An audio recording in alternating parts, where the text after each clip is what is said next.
ദൈവ തിരുനാമം മഹത്വപ്പെടുമാറാകട്ടെ. അനുഗ്രഹിക്കപ്പെട്ട ഈ അവസരത്തിനായിട്ട് കർത്താവിനെ നന്ദിയോടെ സ്തുതിക്കുന്നു. അനേക ആഴ്ചകളായി, മാസങ്ങളായി നമ്മുടെ വിശുദ്ധ സഭായോഗം നമുക്ക് മിസ് ചെയ്തുകൊണ്ടിരിക്കുകയാണ്. എന്നാൽ ടെക്നോളജികൾ ഉപയോഗിച്ച് വീടുകളിൽ ഇരുന്ന് സഭായോഗം നടത്തുവാനും കൂടുവാനുമുള്ള സൗകര്യങ്ങൾ ദൈവം നമുക്ക് തന്നുകൊണ്ടിരിക്കുന്നു. വിശേഷാൽ പവർ വിഷനിലൂടെ ഇപ്പോൾ സഭായോഗം നടന്നുകൊണ്ടിരിക്കുകയാണ്. എൻ്റെ സന്ദേശം ഇപ്പോൾ അതിനകത്ത് വരും, അല്പം കൂടെ കഴിയുമ്പോൾ.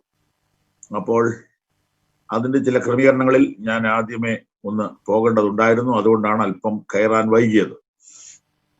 ബഹുമാന്യനായ എബി പാസ്റ്ററുമായിട്ട് വളരെ അടുത്ത സ്നേഹബന്ധം കഴിഞ്ഞ കാലങ്ങളിൽ ഉണ്ടായിട്ടുണ്ട്. അവരോടൊത്ത് പാർക്കുകയും അവരുടെ സ്ഥലത്ത് ശുശ്രൂഷിക്കുകയും അവരുടെ ഫാമിലിയുമായിട്ട് കർത്താവിനെ മഹത്വപ്പെടുത്തുകയും ചെയ്ത ദിവസങ്ങളെ ഓർത്ത് സ്തോത്രം ചെയ്യുന്നു. ഇന്ന് ദൈവദാസനിലൂടെ അനുഗ്രഹിക്കപ്പെട്ട പ്രബോധനം നാം കേട്ടുകൊണ്ടിരിക്കുകയായിരുന്നു. യഹോവയുടെ പെട്ടകം വയ്ക്കുവാൻ വേണ്ടി ഭവനത്തെ വിശദീകരിച്ച വ്യക്തിയെക്കുറിച്ചുള്ള സന്ദേശവും കർത്താവിനെ ആരാധിക്കുന്നതിനോട് ബന്ധപ്പെട്ട മനോഹരമായ ദൂതും കേട്ടുകൊണ്ടിരുന്നതിനായിട്ട് ഞാൻ ദൈവത്തെ സ്തുതിക്കുന്നു. ആരാധനയിൽ പ്രധാനമായും അടങ്ങിയിരിക്കുന്ന കാര്യം എന്ത്? ആരാധനയിൽ പ്രധാനമായും അടങ്ങിയിരിക്കുന്ന കാര്യം എന്ത്?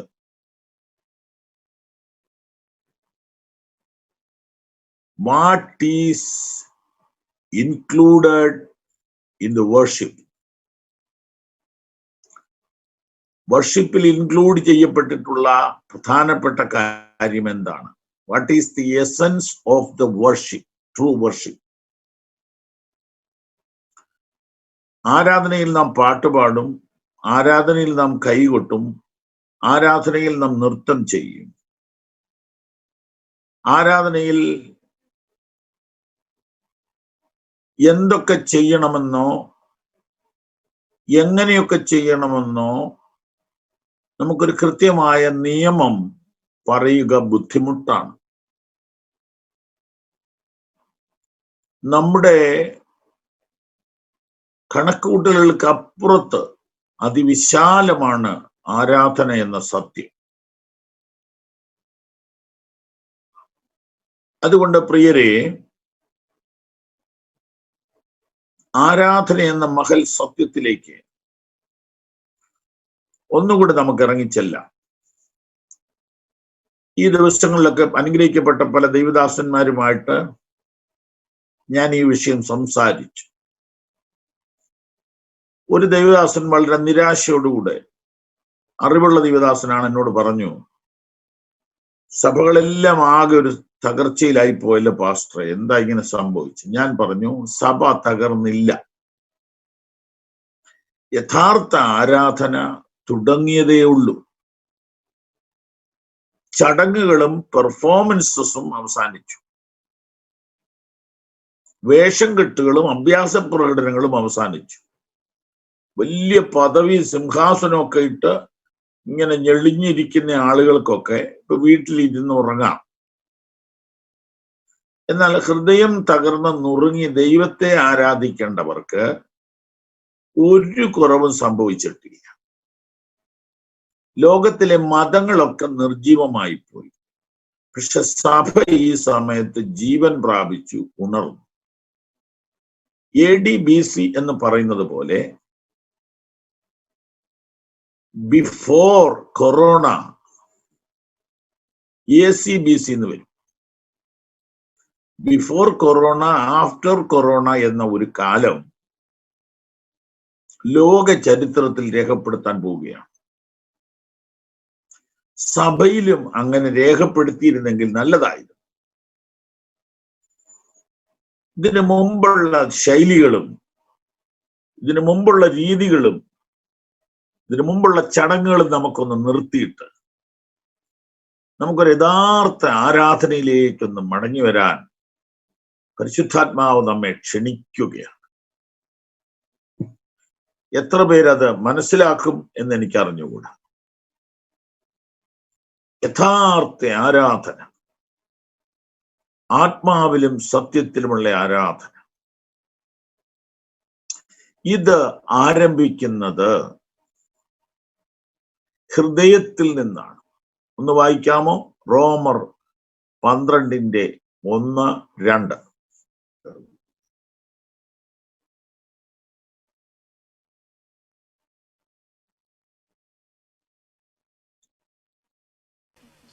ഞാൻ ദൈവത്തിന്റെ മനസ്സിൽ ഓർപ്പിച്ച് നിങ്ങളെ പ്രബോധിപ്പിക്കുന്നത്, നിങ്ങൾ ബുദ്ധിയുള്ള ആരാധനയായി നിങ്ങളുടെ ശരീരങ്ങളെ ജീവനും വിശുദ്ധിയും ദൈവത്തിന് പ്രസാദവുമുള്ള യാഗമായി സമർപ്പിപ്പീൻ.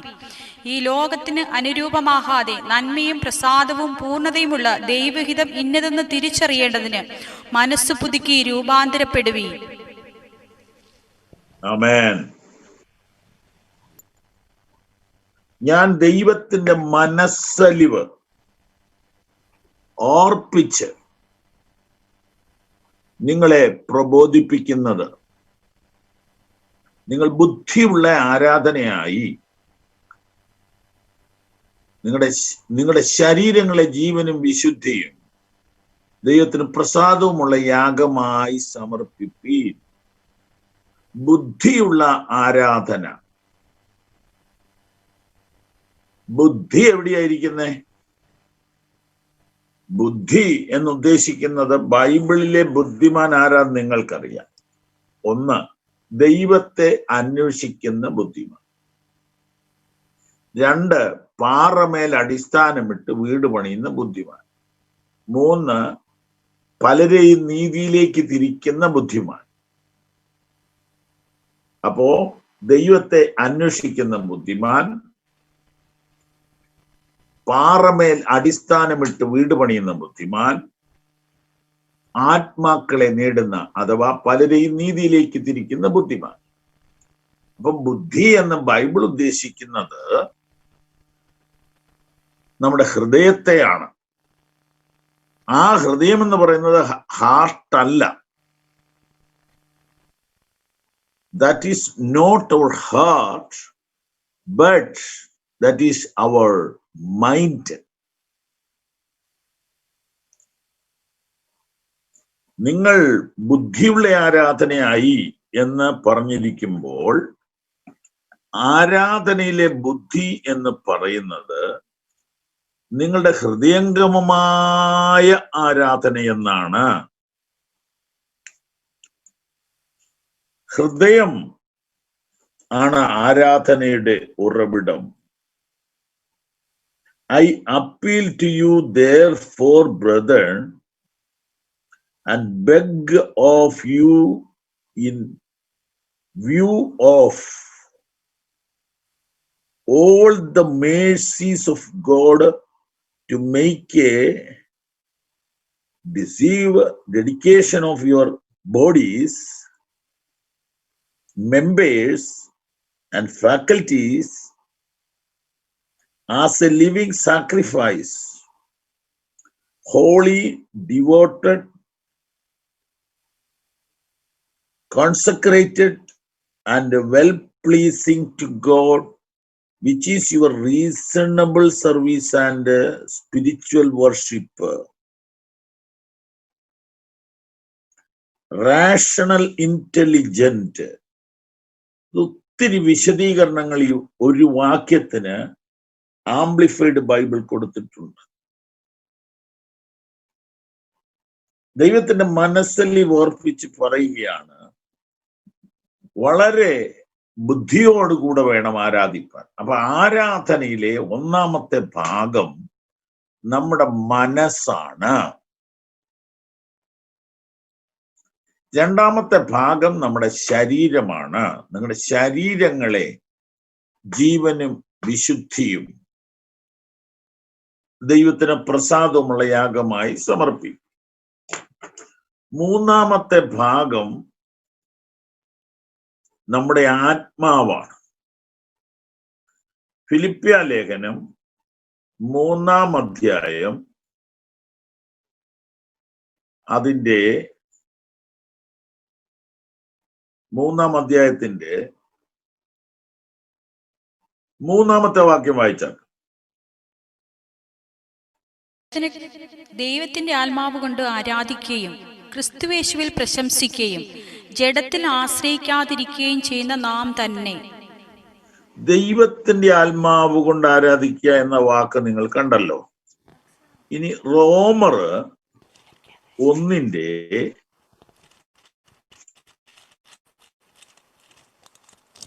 10 കൂടെ വായിച്ചാണ്.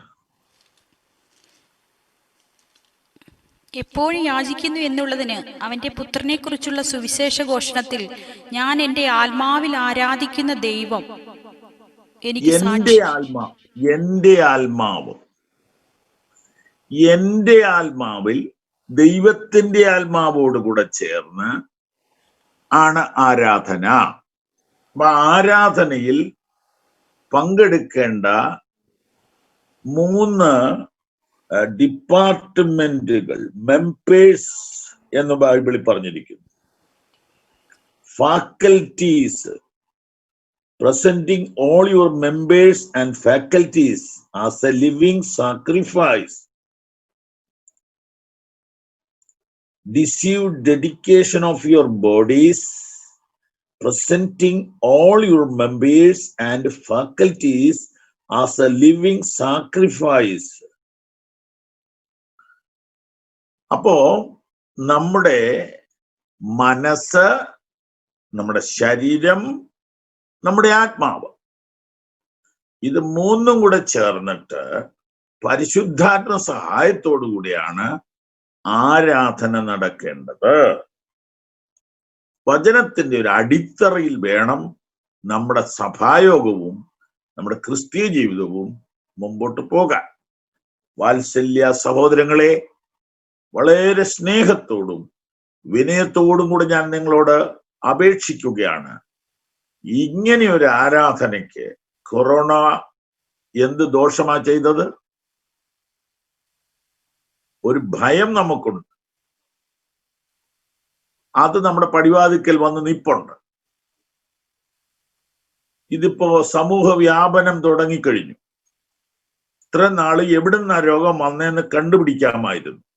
ഇനി കണ്ടുപിടിക്കാൻ പറ്റാതെ വായുവിലൂടെ പകരുന്ന ഒരു സമയമായി. ആർക്കും എപ്പോഴും വരാം. ഈ ഒരു ഭയം നമുക്കുണ്ട്. പക്ഷേ നമുക്ക് നിത്യമായൊരു ഭവനമുണ്ട് എന്ന കാര്യം മറക്കരുത്. നമുക്കൊരു രക്ഷകനുണ്ടെന്നുള്ള കാര്യം മറക്കരുത്. നമുക്കൊരു ഉടമസ്ഥനുണ്ടെന്നുള്ള കാര്യം മറക്കരുത്.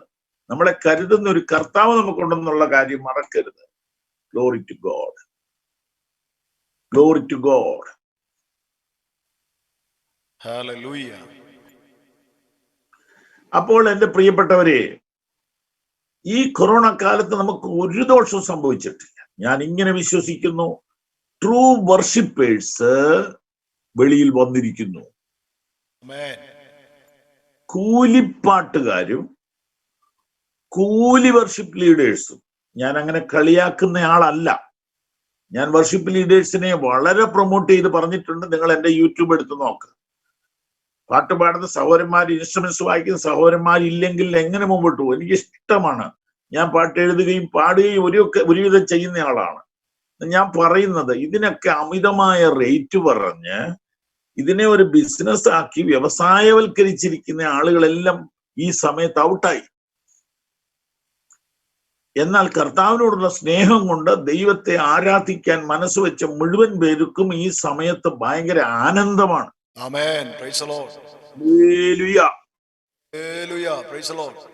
അപ്പോൾ ആരാധനയിലെ പ്രധാന ഘടകം നമ്മുടെ ഹൃദയമാണ്, നമ്മുടെ ശരീരമാണ്, നമ്മുടെ ആത്മാവാണ്, സ്പിരിറ്റാണ്. അവിടെ നമുക്ക് മറ്റൊരു വാക്യം കിട്ടുന്നു. നിന്റെ ദൈവമായ യഹോവയെ പൂർണ്ണ ഹൃദയത്തോടും പൂർണ്ണ മനസ്സോടും പൂർണ്ണ ആത്മാവോടും കൂടെ സ്നേഹിക്കണം. അപ്പൊ അവിടെ ഹൃദയം എന്ന് പറഞ്ഞിരിക്കുന്നത് എന്താണ്? മനസ്സെന്ന് പറഞ്ഞിരിക്കുന്നത് എന്താണ്? ആത്മാവെന്ന് പറഞ്ഞിരിക്കുന്നത് എന്താണ്? എല്ലാം കൂടെ കൂട്ടിയെടുത്താല് 16-ാം സങ്കീർത്തനത്തിൽ ഇങ്ങനെ നമുക്ക് ഒരു ചിന്ത ലഭിക്കുന്നു. 16-ാം സങ്കീർത്തനത്തിൽ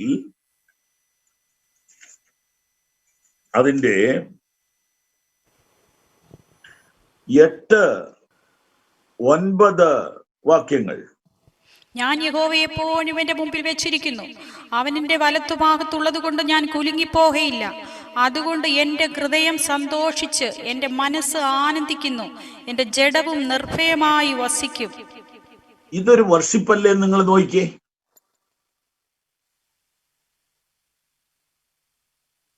ഇതൊരു വർഷിപ്പല്ലേ? ആമേൻ. എന്റെ ഹൃദയം സന്തോഷിച്ചു, എന്റെ മനസ്സ് ആനന്ദിച്ചു, എന്റെ ജഡത്തിന്റെ ഭയം മാറി. ഹൃദയം, മനസ്സ്. ഹൃദയം എന്നത് ഇവിടെ ആത്മാവിനെ സൂചിപ്പിക്കുന്നു. മനസ്സ് എന്നത് ഇവിടെ മനസ്സിനെ സൂചിപ്പിക്കുന്നു. ജഡം എന്നത് ശരീരത്തെ സൂചിപ്പിക്കുന്നു. രോഗം വരുന്നത് ജഡത്തിനാണല്ലോ, അപ്പൊ ഭയം വരുന്നത് ജഡത്തിനാണല്ലോ. അപ്പൊ അതുകൊണ്ട് എന്റെ ഹൃദയം സന്തോഷിച്ച് എന്റെ മനസ്സ് ആനന്ദിക്കുന്നു, എന്റെ ജഡം നിർഭയമായി വസിക്കുന്നു.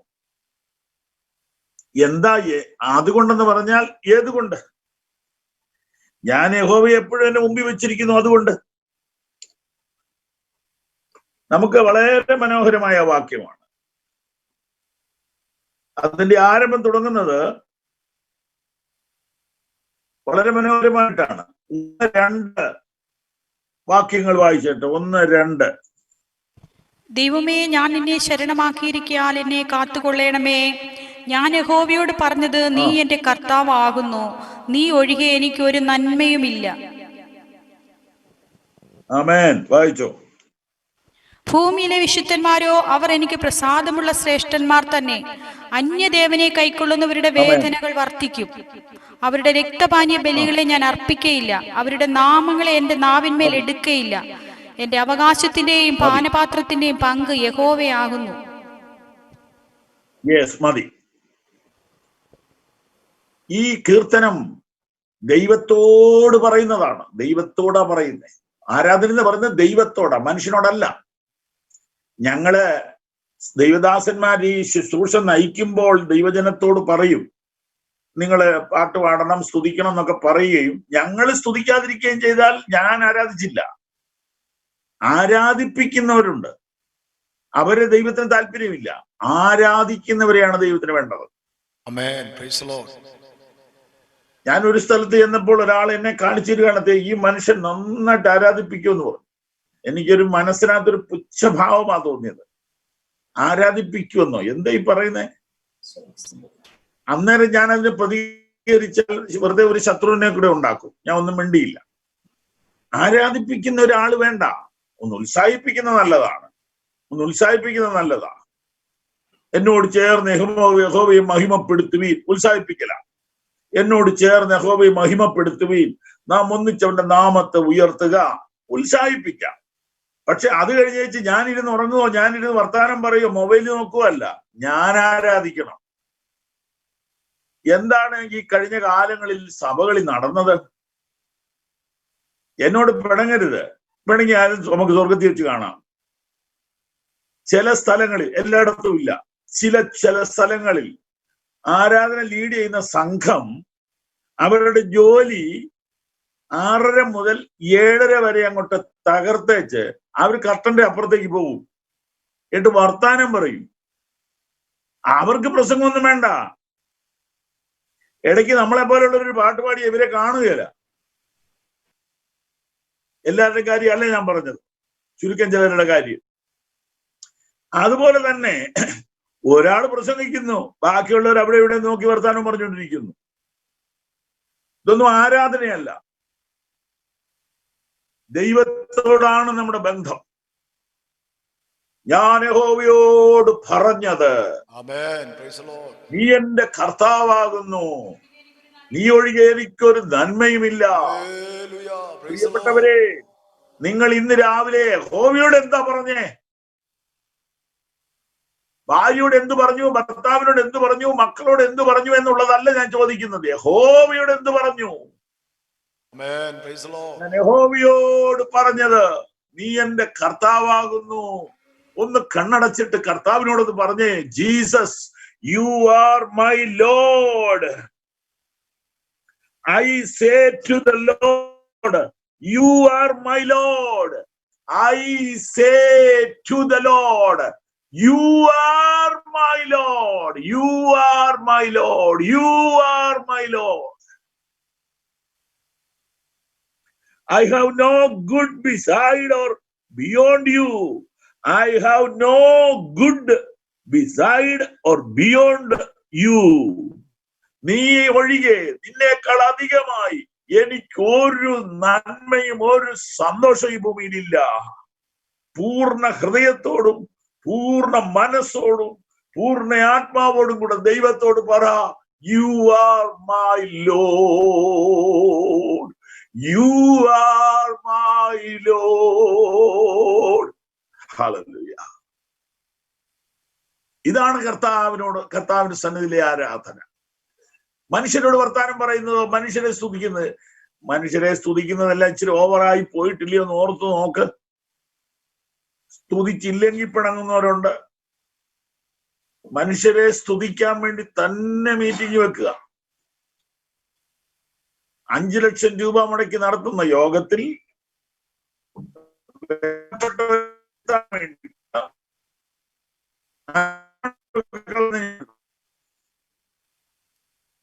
മനുഷ്യരെ പുകഴ്ത്തുന്നത് ദൈവം സഹിക്കില്ല. ഒരുപക്ഷെ അയാൾ സഭയ്ക്ക് സ്ഥലം തന്ന ആളായിരിക്കും, കൺവെൻഷൻ സ്പോൺസർ ചെയ്ത ആൾക്കാര്, സ്പോൺസേഴ്സ് ഉണ്ട്.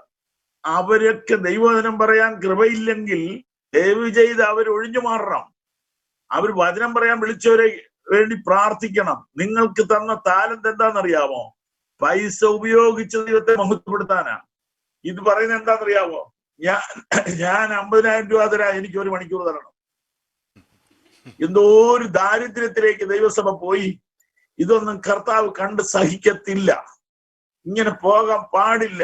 നമുക്ക് ദൈവത്തിന്റെ മുഖത്തേക്ക് നോക്കാം. ദൈവത്തോട് പറ, ദൈവത്തോട് പറ.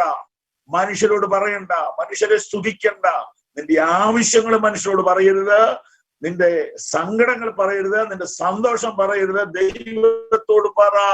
ഞാൻ യഹോവയോട് പറഞ്ഞത്, I say to the Lord, you are my Lord.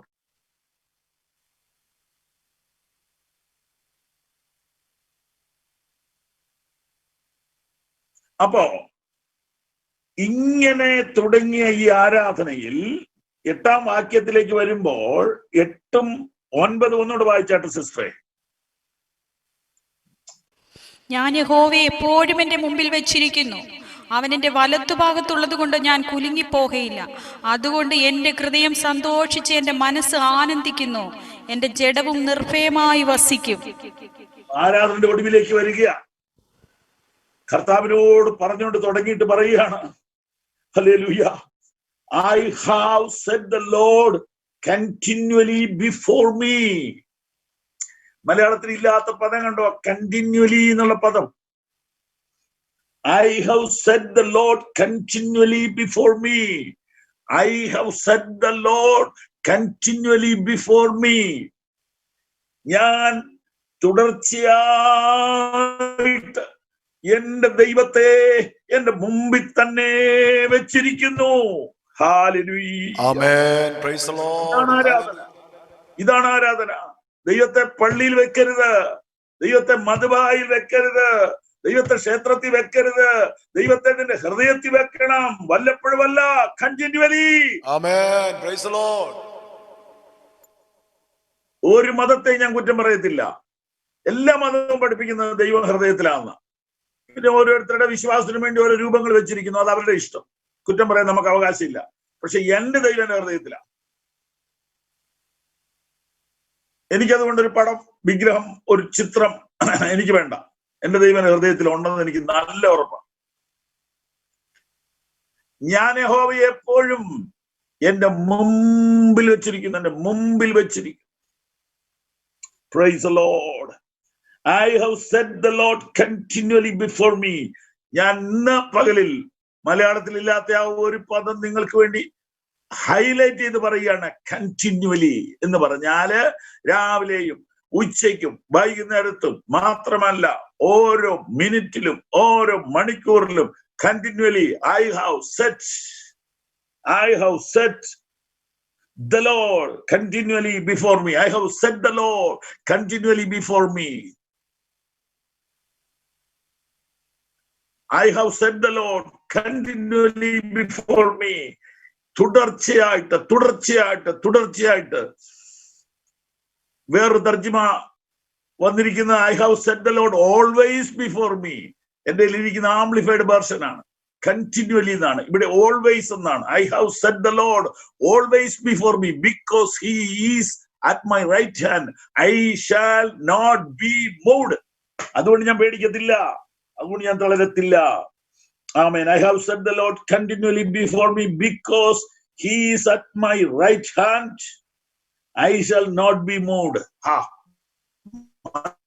വചനത്തിനായി ഞാൻ സ്തോത്രം ചെയ്യുന്നു.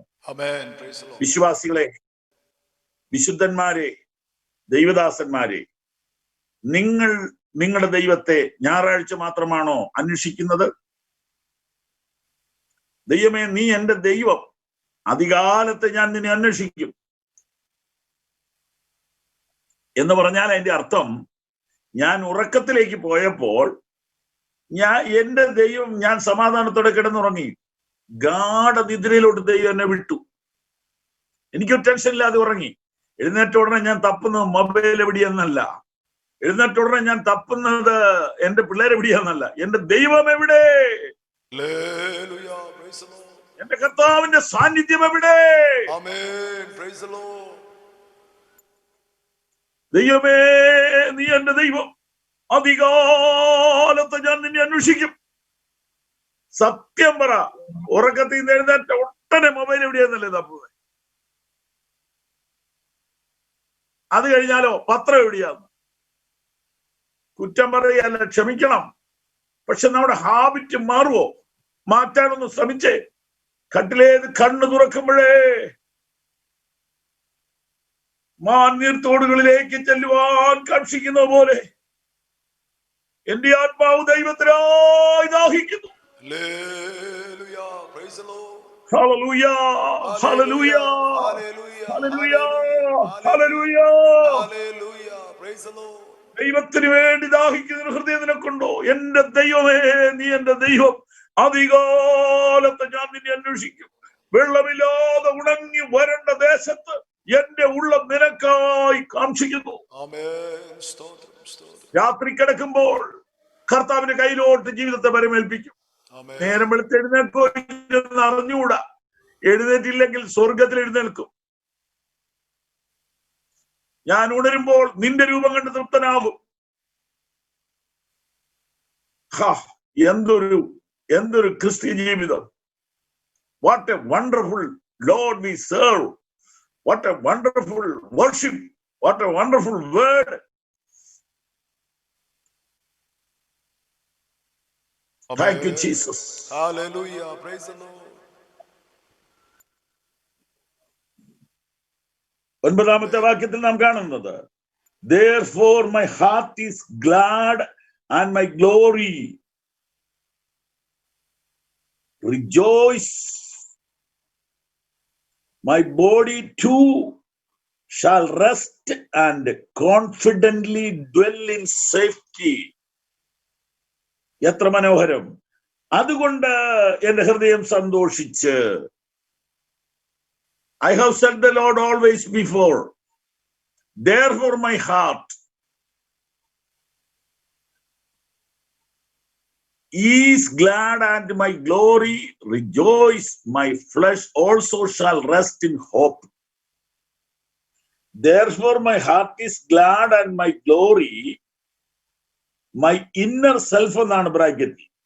My inner self, എന്റെ സെൽഫ്, എന്റെ മനസ്സ്, എന്റെ അകത്തെ മനുഷ്യൻ rejoice. My body too, എന്റെ ശരീരവും ആ കൂടെ ചേരും, shall rest and confidently dwell in safety. ഞാൻ ആംപ്ലിഫൈഡ് ബൈബിള് റെഫർ ചെയ്യുന്നതിന്റെ കാരണം ഇതാണ്. ഇരട്ടി വിശദീകരണം തന്നിരിക്കുകയാണ്. റെക്കമെൻഡബിൾ ബൈബിളാണ്, ബെസ്റ്റ് ആണ്. കോൺഫിഡന്റ്ലി സേഫ്റ്റി, സുരക്ഷിതമായ ആരാധിക്കുന്നവന്. ആരാധന കഴിയുമ്പോൾ ഭയമല്ല, ആരാധന കഴിയുമ്പോൾ ധൈര്യമാ, കോൺഫിഡൻസാ കിട്ടുന്നു. അപ്പോ ദൈവത്തോട് ഹൃദയം തുറന്ന് സംസാരിക്കുന്നതാണ് ആരാധന. 24 മണിക്കൂറും ദൈവത്തെ ഹൃദയത്തിൽ വെക്കുന്നതാണ് ആരാധന. എപ്പോഴും ദൈവ സാന്നിധ്യം അറിയുന്നതാണ് ആരാധന. അങ്ങനെ ദൈവത്തെ മഹത്വപ്പെടുത്തിയാൽ therefore, അതുകൊണ്ട് my heart is glad and my glory, my inner self rejoice. എന്റെ അകവും പുറവും ഒരുപോലെ ആനന്ദിക്കുമെന്ന് അതിന്റെ അർത്ഥം. ആമേൻ. വാത്സല്യ സഹോദരി സഹോദരന്മാരെ, നിങ്ങളുടെ ആരാധന എങ്ങനെ ഇരിക്കുന്നു? സ്തോത്രം. ഇനിയും മറ്റൊരു ആരാധനയും കൂടെ കാണിച്ചിട്ട് ഞാൻ കൺക്ലൂഡ് ചെയ്യാം. ലൂക്കോസിന്റെ സുവിശേഷം 7-ാം അധ്യായം 36 മുതൽ വായിക്കുന്നത് ശ്രദ്ധിക്കൂ. പരീശന്മാരിൽ ഒരുത്തൻ തന്നോടുകൂടെ ഭക്ഷണം കഴിപ്പാൻ അവനെ ക്ഷണിച്ചു. അവൻ പരീശന്റെ വീട്ടിൽ ചെന്നു ഭക്ഷണത്തിനിരുന്നു. ആ പട്ടണത്തിൽ പാപിയായ ഒരു സ്ത്രീ അവൻ പരീശന്റെ വീട്ടിൽ ഭക്ഷണത്തിനിരിക്കുന്നത് അറിഞ്ഞ് ഒരു വെൺകൽ ഭരണി പരിമള തൈലം കൊണ്ടുവന്ന് പുറകിൽ അവന്റെ കാൽക്കൽ കരഞ്ഞുകൊണ്ട് നിന്ന് കണ്ണുനീർ കൊണ്ട് അവന്റെ കാൽ നനച്ചു തുടങ്ങി. തലമുടി കൊണ്ട് തുടച്ചു കാൽ ചുംബിച്ചു, തൈലം പൂശി. അവനെ ക്ഷണിച്ച പരീശൻ അത് കണ്ടിട്ട്, ഇവൻ പ്രവാചകനായിരുന്നു എങ്കിൽ തന്നെ തൊടുന്ന സ്ത്രീ ആരെന്നും എങ്ങനെയുള്ളവൾ എന്നും അറിയുമായിരുന്നു. അവൾ പാപിയല്ലോ എന്ന് ഉള്ളിൽ പറഞ്ഞു. ശീമോനെ, നിന്നോട് ഒന്ന് പറവാനുണ്ട് എന്ന് യേശു പറഞ്ഞതിന്, ഗുരോ പറഞ്ഞാലുമെന്നു അവൻ പറഞ്ഞു. കടം കൊടുക്കുന്ന ഒരുത്തന് 2 കടക്കാരുണ്ടായിരുന്നു. ഒരുത്തൻ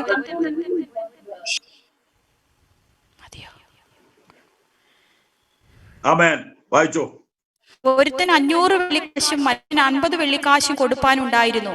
വീട്ടുവാൻ അവർക്ക് വകയില്ലായകയാൽ അവൻ ഇരുവർക്കും ഇളച്ചു കൊടുത്തു. എന്നാൽ അവരിൽ ആർ അവനെ അധികം സ്നേഹിക്കും? അധികം ഇളച്ചു കിട്ടിയവൻ എന്ന് ഞാൻ ഊഹിക്കുന്നു എന്ന് ശീമോൻ പറഞ്ഞു. അവൻ അവനോട്, നീ വിധിച്ചത് ശരി എന്ന് പറഞ്ഞു. സ്ത്രീയുടെ നേരെ തിരിഞ്ഞ് ശീമോനോട് പറഞ്ഞത്, ഈ സ്ത്രീയെ കാണുന്നുവോ? ഞാൻ നിന്റെ വീട്ടിൽ വന്നു, നീ എന്റെ കാലിന് വെള്ളം തന്നില്ല. ഇവളോ കണ്ണുനീർ കൊണ്ട് എന്റെ കാൽ നനച്ചു, തലമുടി കൊണ്ട് തുടച്ചു. നീ എനിക്ക് ചുംബനം തന്നില്ല. ഇവളോ ഞാൻ അകത്തു വന്നത് മുതൽ ഇടവിടാതെ എന്റെ കാൽ ചുംബിച്ചു. നീ എന്റെ തലയിൽ തൈലം പൂശിയില്ല. ഇവളോ പരിമള തൈലം കൊണ്ട് എന്റെ കാൽ പൂശി. ആകയാൽ ഇവളുടെ അനേകമായ പാപങ്ങൾ മോചിച്ചിരിക്കുന്നു എന്ന് ഞാൻ നിന്നോട് പറയുന്നു. അവൾ വളരെ സ്നേഹിച്ചുവല്ലോ. അല്പം മോചിച്ചു കിട്ടിയവൻ അല്പം സ്നേഹിക്കുന്നു. പിന്നെ അവൻ അവളോട്, നിന്റെ പാപങ്ങൾ മോചിച്ചു തന്നിരിക്കുന്നു എന്ന് പറഞ്ഞു. അവനോട് കൂടെ പന്തിയിലിരുന്നവർ, പാപമോചനവും കൊടുക്കുന്നവൻ ഇവൻ ആരെന്ന് തമ്മിൽ പറഞ്ഞു തുടങ്ങി. അവനോ സ്ത്രീയോട്, നിന്റെ വിശ്വാസം നിന്നെ രക്ഷിച്ചിരിക്കുന്നു, സമാധാനത്തോടെ പോക എന്ന് പറഞ്ഞു. ഇതൊരു ആരാധനയാണ്. ഇതിനകത്ത് എന്റെ ഹൃദയത്തെ എപ്പോഴും തൊടുന്ന ഒരു വാക്യമുണ്ട്. യേശു പറഞ്ഞ വാക്കാണ്, അവൾ വളരെ സ്നേഹിച്ചുവല്ലോ. Because she has loved much. Because she has loved much. അവൾ വളരെ സ്നേഹിച്ചുവല്ലോ. അവൾ വളരെ സ്നേഹിച്ചുവല്ലോ.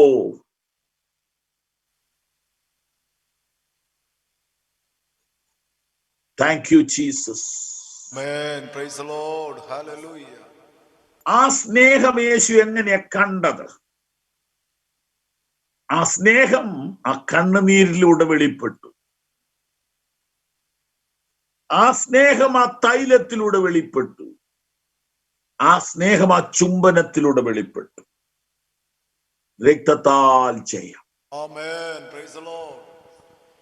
അവൾ വളരെ സ്നേഹിച്ചുവല്ലോ. Hallelujah.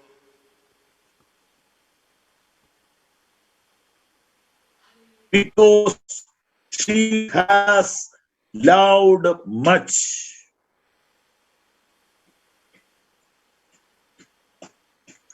ആരാധനയുടെ ഈ ദിവസം നിങ്ങളുടെ ഹൃദയം ഒത്തിരി നീണ്ട പ്രസംഗം സഭായോഗത്തിൽ ആവശ്യമില്ല.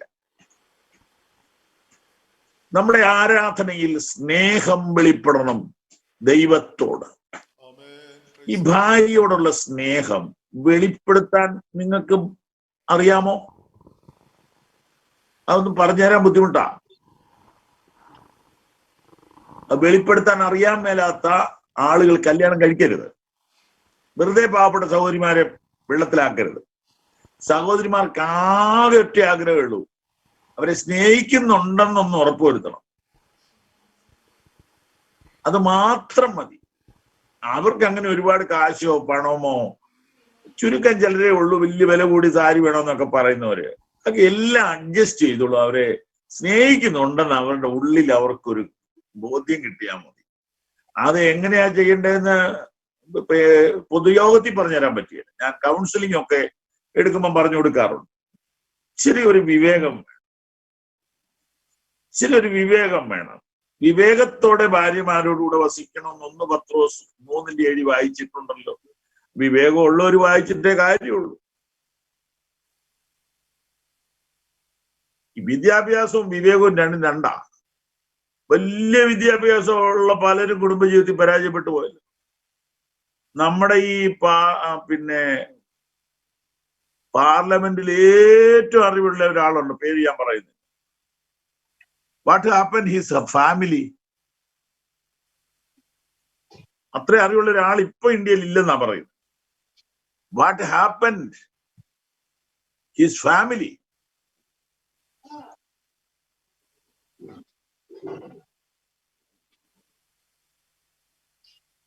സോക്രട്ടീസിന് എന്ത് സംഭവിച്ചു?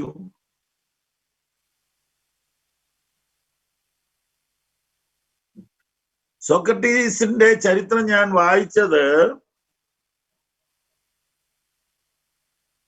എന്റെ ഓർമ്മയിൽ കിടക്കുന്നത്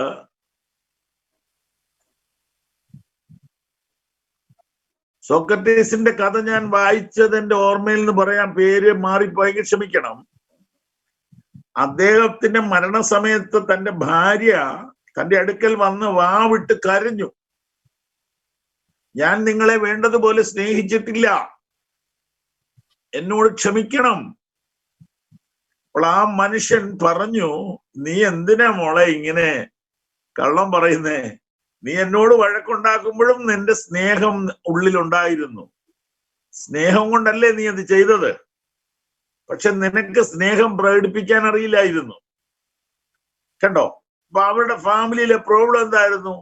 സ്നേഹം പ്രകടിപ്പിച്ചില്ല.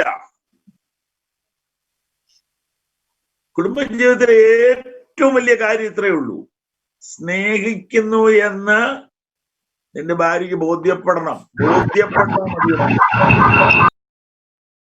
ബോധ്യപ്പെട്ടാ മതി. That is very simple. ഇപ്പൊ ഈ സൈക്കിൾ ചവിട്ടാൻ എന്നാ പ്രയാസം? സൈക്കിളിങ് പഠിച്ചു കഴിഞ്ഞാൽ പിന്നെ വെറുതെ കൈ ഇങ്ങനെ പിടിച്ചാൽ മതി. അത് കേറ്റല്ല, മെയിൻ റോഡ് ഇങ്ങനെ അങ്ങ് പോകും. സ്കൂട്ടറും അങ്ങനെയാ, ബൈക്കും അങ്ങനെയാ. എന്നാ ഞാൻ സൈക്കിൾ ചവിട്ട് പഠിക്കുന്ന സമയത്ത് ഹാൻഡിലൊക്കെ പിടിച്ച് വളച്ചോട്ടിച്ച് എന്ത് പാടാന്നറിയാം. കാർ ഡ്രൈവിങ് പഠിക്കുന്ന സമയത്ത് സ്റ്റീറിംഗ് എല്ലാം വലിച്ച് വല്ലാണ്ടാക്കും. പക്ഷെ ഇത് ഈസിയാന്നേ, വെറുതെ ഈസിയാ. കുടുംബജീവിതം ഇങ്ങനെയാ, ക്രിസ്ത്യ ജീവിതം ഇങ്ങനെയാ. അതുകൊണ്ടാ എഴുതിയത്, ക്രിസ്ത്യ ജീവിതം പോൽ ഭാഗ്യം പാരിലെന്തുള്ളൂ, ക്രിസ്ത്യ ജീവിതം പോൽ ഭാഗ്യം പാരിലെന്തുള്ളൂ. എന്തൊരു ഭാഗ്യമാണെന്നറിയാം. Christianity is a wonderful life, happy life, enjoying life. Amen. അവൾ വളരെ സ്നേഹിച്ചുവല്ലോ.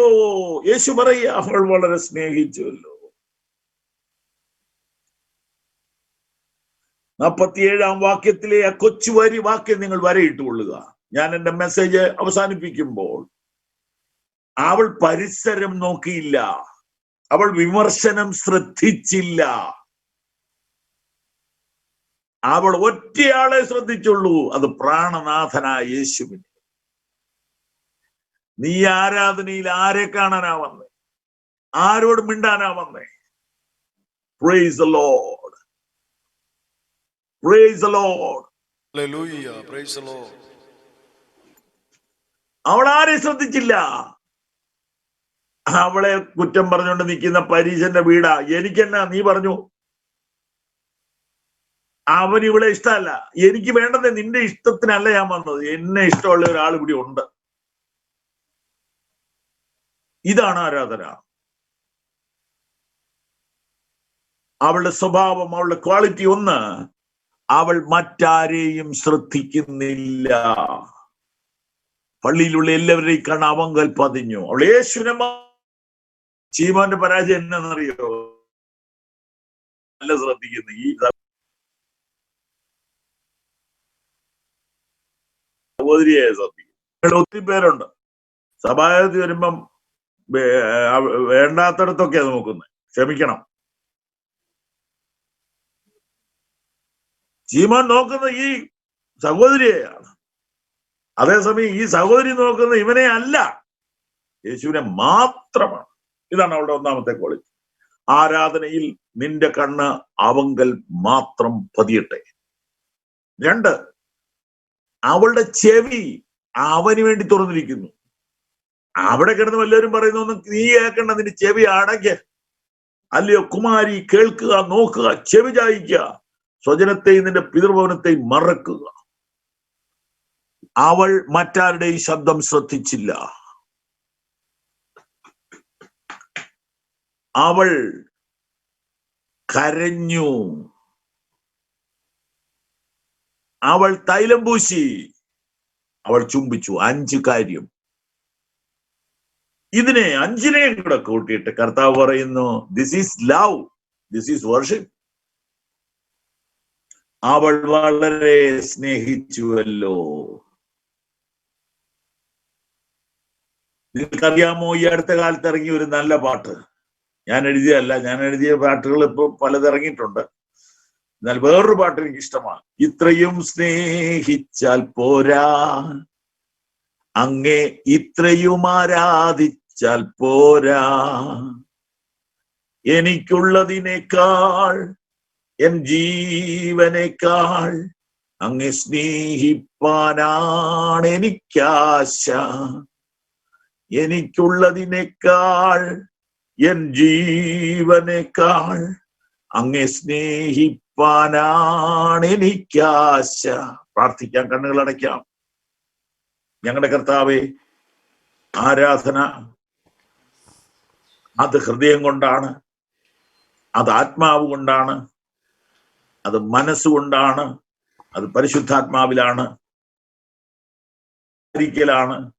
ദൈവത്തെ മാത്രം ശ്രദ്ധിക്കലാണ്, കർത്താവിൽ മാത്രം കണ്ണും ചെവിയും പതിക്കലാണ്. അത് സ്നേഹമാണ്. ആ സ്നേഹം വെളിപ്പെടുത്തേണ്ടതാണ്. അങ്ങനെ വരുമ്പോൾ ഞങ്ങളുടെ ഹൃദയം സന്തോഷിക്കും, ഞങ്ങളുടെ മനസ്സ് ആനന്ദിക്കും, ഞങ്ങളുടെ ജഡം നിർഭയമായിരിക്കും. ഈ അനുഭവത്താൽ നിന്റെ ജനത്തെ നിറയ്ക്കണമേ, യേശുവിന്റെ നാമത്തിൽ തന്നെ. വളരെ വളരെ നന്ദി. Thank you for your invitation. God bless you.